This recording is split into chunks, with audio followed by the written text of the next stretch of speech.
Hey everyone, Anthony Fantano here, internet's busiest music nerd. Hope you are doing well. And this video is going to be about everyone's favorite stand-up comedian, Mr. Jordan Peterson, Canada's very own. Jordan Peterson really kind of needs no introduction at this point. I don't think he's kind of being regarded as one of the great philosophers of the modern era by many people, and he's got a best-selling book too that a lot of people seem to be enjoying, a book that's changing a lot of people's lives, 12 rules to live by, make sure you're clean downstairs and tidy your room up and that sort of thing, all the big philosophical gems that nobody's ever heard of up until this point. So Jordan Peterson recently had a video uploaded, a lengthy discussion with atheist thinker, Mr. Matt Dillahunty. And I wouldn't even really be talking about this video if not for the fact that they kind of veered off into the arts and culture realm for a second and made a pretty bold claim and pretty important, discussion topic in the midst of this talk that they had. I'm going to play the clip. We'll see what Jordan Peterson says, and then I will kind of react to it and pull it apart after we get back and the clip is done. Let's go. People would say, oh, and this is kind of what we're getting at from a different angle. I would say they would be afraid of what we would lose if we lost religion. And I basically said, demonstrate to me any benefit. Oh, you'd lose art and poetry and drama and narrative and story. Are there no godless artists and poets? Well, there are artists and poets who think they're godless. So Jordan Peterson essentially saying here that without religion, we're kind of throwing out all of these artistic disciplines, art, drama, narrative, probably painting and illustration, music, so on and so forth. It would all be gone. It would all be lost. It would all just evaporate into thin air. Now, Jordan could mean this one of two ways. Now, which of these two ways we don't entirely know, because that's part of Jordan Peterson's shtick, to kind of leave things undefined or muddy the waters or get bogged down in the semantics of the meanings of words in order to kind of do a bit of a sleight of hand thing and make you think that the stuff that he's saying is deeper or more profound than it actually is.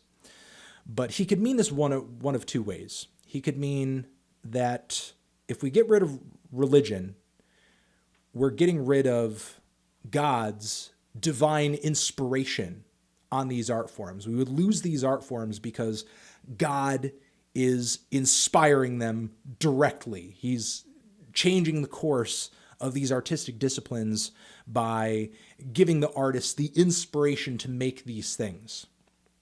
He could mean it that way. That's one way he could mean it. The other way he could mean it is that you throw out religion, you lose or you kneecap these artistic disciplines. I'm not even going to say kneecap because he literally says lose. You lose these artistic disciplines because religion has influenced them literally on the ground, on planet Earth, as a cultural institution. Okay, he could mean it one of those two ways. Again, which of those two ways we don't know, but I can pull apart both of them. And maybe he means a little bit of column A and a little bit of column B. Maybe he means a little bit of both. Which again, would very much be in Jordan Peterson's style to not entirely be in one camp there, because then that would mean he's putting all of his eggs in one basket, and Jordan Peterson has to have an egg kind of like everywhere. So let's get into the first statement there, that God could potentially be inspiring this art divinely. And if we threw out religion, if we got rid of religion, if religion was never a thing, God was never a thing, then we wouldn't have these art forms. Well, for one, I think that statement is just kind of one that shouldn't be invited into rational, sensible conversation, because you can't really prove that. You can't really disprove it either, which is exactly why it's not really a topic for a debate. I mean, maybe in your own head as an artist who may be spiritual, and a lot of artists out there are, and a lot of artists out there, some of my favorites are quite religious and make songs referencing their reverence for God.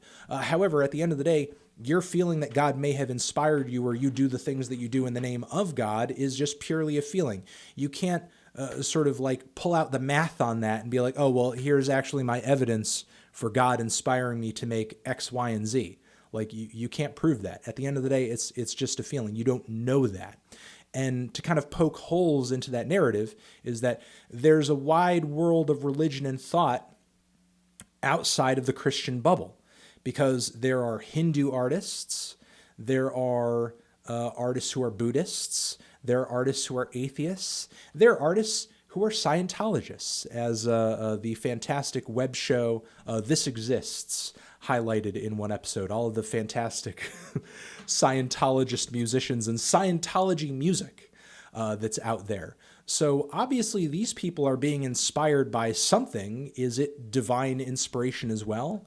Is it divine inspiration by whatever god they're following? Are all of these gods mutually existing somewhere in their religious dimension, and they're all just kind of divinely inspiring their followers respectively? It doesn't quite make sense. And even before the advent of religion as an institution, and maybe I'll get back into this point later, you have very early documentation of things like cave paintings, which for all intents and purposes, I mean, are kind of secular because there's no organized religion for cavemen and cave women to be kind of making art about. But I kind of digress on that point. It'll come up again later. All of these religions obviously have their own respective bits of architecture and statues and visual arts and musical arts. Have we all kind of gotten it right? Have we all kind of gotten it wrong? Is there some God up there in the abstract who, despite the fact that we have all kind of created our own different lore for this almighty God, is just kind of whatever they think about me, whatever they think, it doesn't really matter. I'm just gonna sprinkle inspiration onto them anyway. Or maybe is the Christian God the one true, right, and correct God? And even though all of these other religions out there, they're worshiping false prophets and false idols and so on and so forth, he's just throwing a little bit of inspiration and divine inspiration their way anyway, even though they haven't gotten it 100% right. Even though what I'm saying here doesn't 100% disprove that idea, it certainly creates reasonable doubt and kind of pokes holes in that narrative. Because if it is divine inspiration, then how do you account for people who are not religious being inspired divinely? How do you account for people who are members of other religions being inspired divinely? And unlike Jordan Peterson, which he does in this conversation repeatedly because he's really, really disingenuous and, I guess, dishonest in terms of argumentation, he acts like, well, if you're making art or if you're a good person, that must be because subconsciously you have to be religious, or that you are religious, or you are really like Christian, or you do really believe in God deep down. Which, if you're going to have a reasonable debate or discussion with somebody, you have to take their beliefs and their statements about themselves at face value. You can't just say, well, according to my worldview, everybody who acts this way or acts accordingly or acts morally is religious, and even if you say you're not religious, you are religious. Like, you can't just throw that at people. That's not really truly how reasoned debate works, and how you truly make sense of the world, that you just assume the thoughts and the worldview of people who work outside of your worldview and your thoughts. That's not how an intellectually honest person functions and debates. That's not reality. Now, the second part of this potential statement here, that potential meaning of the statement that Peterson is making here, is that you have religion literally influencing art, influencing these art forms, and they would just disappear because religion is influencing them as an institution. It's funding the artists who create these pieces of art, this architecture, this drama, this narrative, this music, this so on and so forth. Which, if that's the case, if that's the statement that you're making, not only are there examples of art that predates religion, again, I go back to the cave paintings, again, I go back to different societies throughout Earth's history whose cultural and religious structures are so much less hierarchical, and yet they have forms of art within their own communities. They create things anyway. But if the statement you're really making is that, well, you wouldn't have these things because religion funded them and religion influenced them and religion inspired them by sort of throwing money the way of artists to create things like the mural on the ceiling of the Sistine Chapel. Well, then all you're really saying is that religion had the money, power, and influence, which, I mean, if you got rid of religion and you still had the money, power, and influence there, then really all that's kind of pushing that art forward and paying artists to make better and greater art is just the money, the power, and the influence.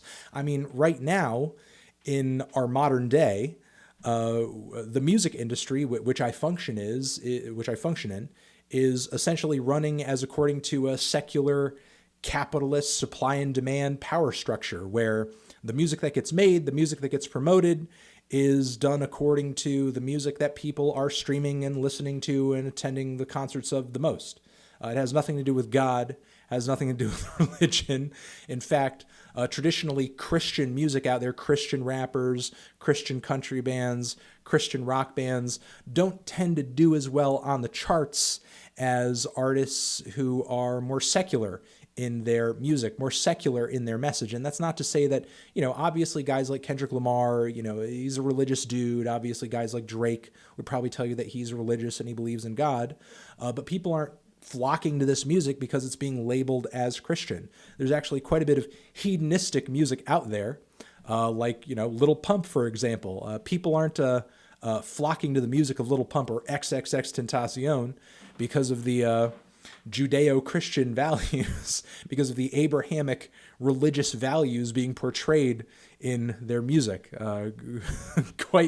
Quite the opposite, which, I mean, you can even kind of take it back to the first of those two statements that I was talking about earlier in the video on this one, because if we're talking about divine inspiration, I mean, where exactly does Lil Pump play into a narrative like divine inspiration? Where exactly do all the fantastic, like, satanic metal bands work in when it comes to a narrative like divine inspiration?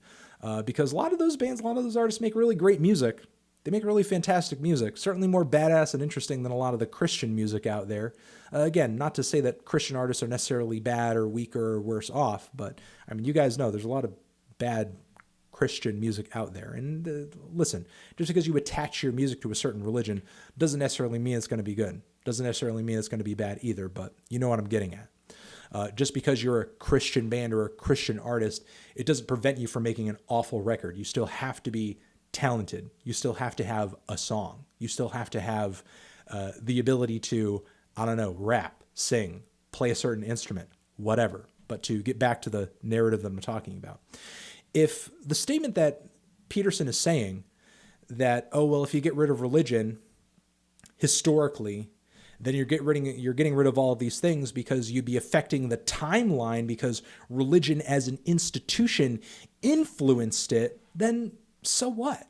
Before Christianity, again, you have cave paintings. Before Christianity, you had all of this great Greek and Roman art and architecture, which obviously was inspired by the culture and the religious teachings that they were products of. But still, all that you're really saying there, or the claim that you're making, is that, well, it's just inspiring art institutionally. Well, I mean, there's lots of different institutions out there. And I mean, you could say that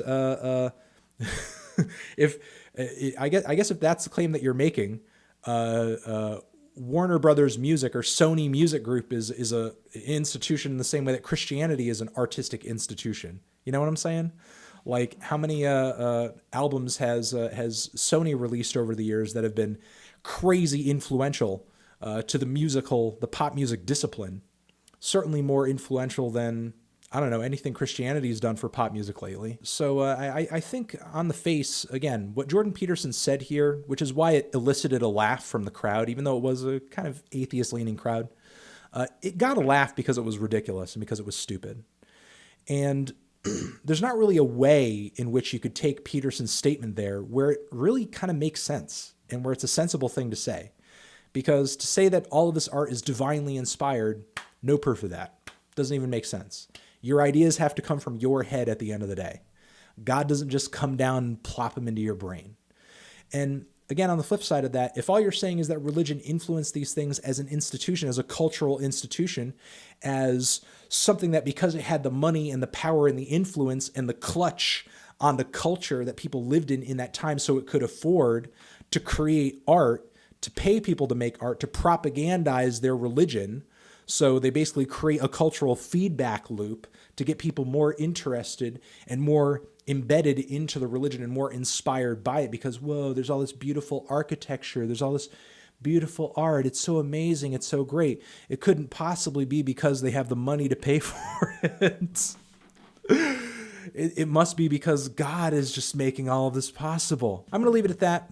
Over here next to my head is another video. You can watch another video you can check out. Hit that up or the link to subscribe to the channel. Love you, love you, love you, love you, love you. Forever, forever.